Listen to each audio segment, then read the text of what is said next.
Once a Soho House basic bitch, always a Soho House basic bitch. Jeffrey Epstein was also Harvey Weinstein, very prominent. There were members. Meghan Markle was just one of the working girls for Soho House. Call girl, working girl, escort, whatever you want to call it. Before Meghan Markle ever became the Duchess of Sussex, she mastered one thing better than any royal etiquette lesson could ever teach her: networking her way into power. Meghan has always had this very strange fascination with Soho House, an almost weird obsession with it. Forget the tiaras and the rigid palace rules. Meghan's real crowning achievement was her ability to spot influence faster than anyone else in the room. Back in her early days, she was totally reliant on Soho House to pay for her travel and to pay for her accommodation. And standing right beside her through every single strategic move was one man, Marcus Anderson, the guy the tabloids now call her social architect. This guy has been around all of the time. Isn't that suspicious to you? Because it is for me. Something is strange. Let's be real, Meghan didn't exactly stumble into royalty. She climbed that ladder in designer heels, latte in hand, and Marcus Anderson was the one holding the door open.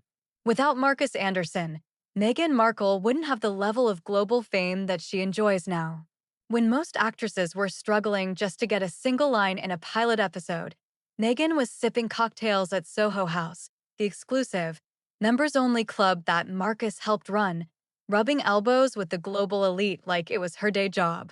Some call it ambition, others call it precision-guided social climbing.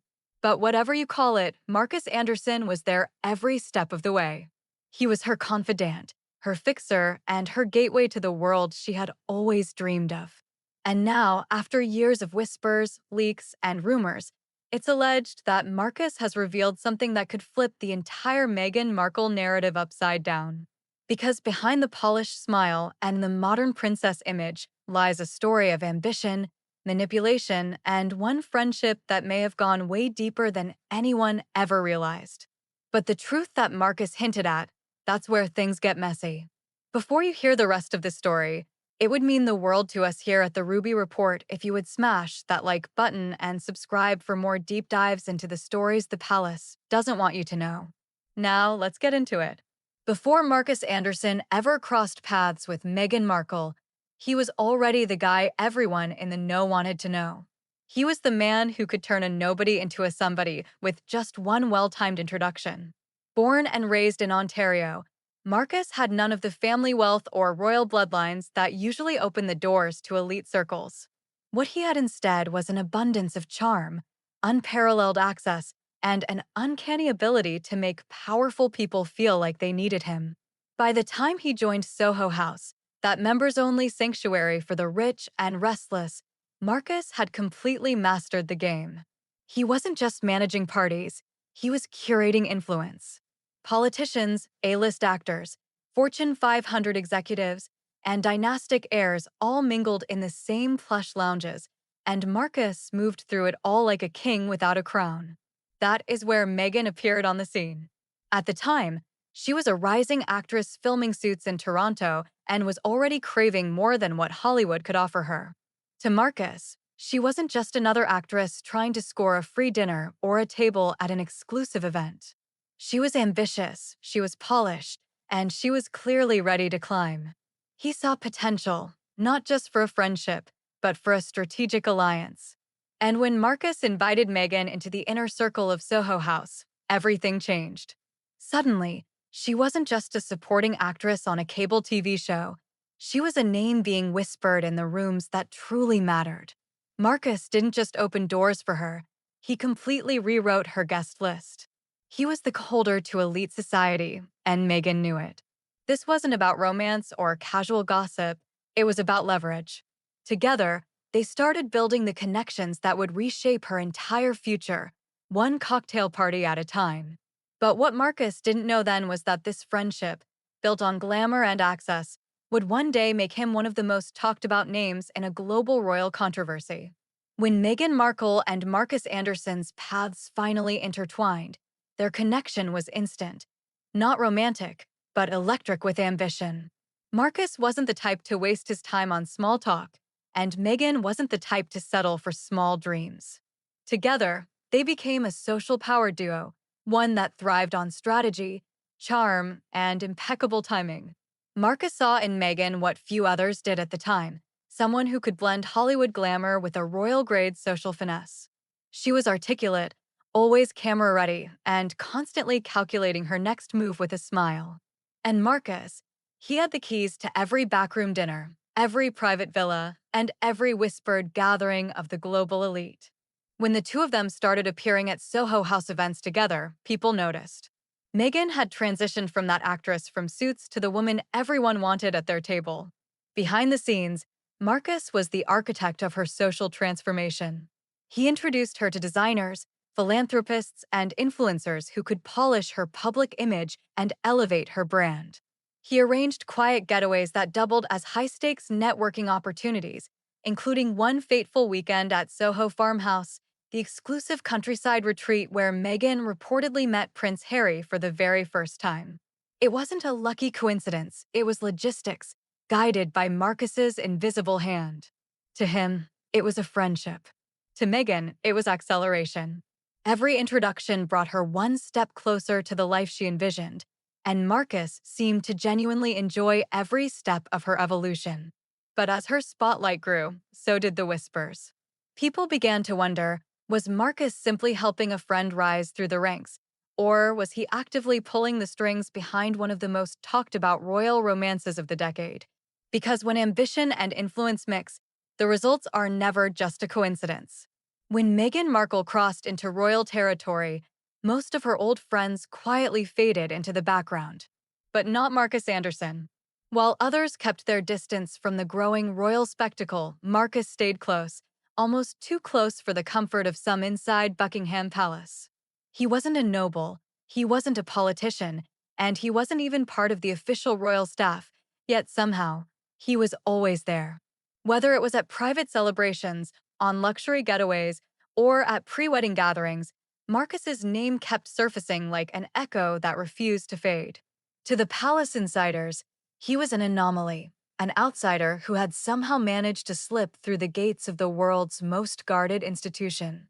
Royal aides began whispering about the man who had Meghan's ear long before Prince Harry ever did. He wasn't bound by strict royal protocol, yet his influence seemed to reach places that no courtier could touch. And Meghan, she didn't hide it. Marcus was her constant, her emotional anchor amidst the chaos of royal duties and the relentless tabloid warfare. While the palace obsessed over decorum and tradition, Marcus provided something Meghan craved more, a sense of familiarity and unwavering loyalty from her old life. But that closeness sparked unease. The royals valued distance, discretion, and a clear hierarchy. Marcus, with his Soho House confidence and his celebrity guest lists, just didn't fit the mold. It wasn't long before the whispers turned into open speculation. Was Marcus just a supportive friend, or was he a gatekeeper still shaping Meghan's narrative from behind the curtain? It started quietly, a whisper in the press, an unnamed close source, leaking a fragment of a conversation allegedly tied to Marcus Anderson. But in the royal world, even a whisper can detonate like a bomb.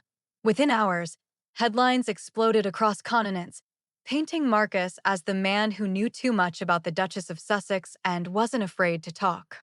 One alleged private remark about his unbreakable bond with Meghan spiraled into a tabloid feeding frenzy, twisting their friendship into something scandalous and sinister. Inside the palace, the reaction was instant panic. The royal PR machine went into what insiders called containment mode. Staff scrambled to trace where the information came from, desperate to stop any further leaks. Meghan, already under constant fire from the British tabloids, faced a fresh storm. And this time, it wasn't from a faceless critic or an anonymous insider. It was supposedly coming from someone she had publicly called her best friend. The irony was brutal. The man who had helped build her public image was now, unintentionally or not, feeding the very same media machine that was trying to tear it all down. Marcus stayed completely silent, offering no denial, no clarification, and no defense. His silence became its own story, fueling endless theories about what he really knew. For years after the scandal, Marcus Anderson remained a ghost. His name was whispered in royal gossip circles, but never spoken publicly. Then, unexpectedly, he surfaced. Not with a tell-all book or a dramatic interview, but with a subtle confession during a private event that somehow found its way online. His words weren't explosive, but their tone was calm, reflective, and strangely revealing. Marcus admitted that he had stood by Meghan through every storm, hinting that much of what the public believed was never the real story. He didn't deny their friendship, nor did he apologize for it. Instead, he described Meghan as someone who was deeply misunderstood, yet fiercely determined to survive. It wasn't a defense, it was a truth bomb dressed in diplomacy. After Marcus's quiet revelation, the storm finally began to fade, but the damage lingered like a permanent shadow. Meghan Markle, once the dazzling outsider who shook up centuries of royal tradition, found her inner circle shrinking to almost nothing. The glamorous brunches and the bustling social life she had enjoyed before royalty were replaced by tight schedules and selective trust. Marcus, once her ever-present confidant, drifted back into the private world he had always mastered, far from the flashing cameras and the royal chaos. In hindsight, their friendship became a kind of cautionary tale about power and proximity. When the spotlight burns that bright, even the purest connection starts to look suspicious. Marcus never sold his story, never cashed in on the royal frenzy, yet the world judged him anyway. And there it is, the untold truth behind Meghan Markle and Marcus Anderson's complicated friendship. What began as a glittering alliance built on ambition and trust eventually became one of the most misunderstood relationships in modern royal history. Marcus wasn't just a friend. He was a witness to Meghan's evolution, from a Hollywood hopeful to a duchess under siege. His silence spoke volumes, and his loyalty even more. But as we've seen, in the royal world, loyalty always has a price tag.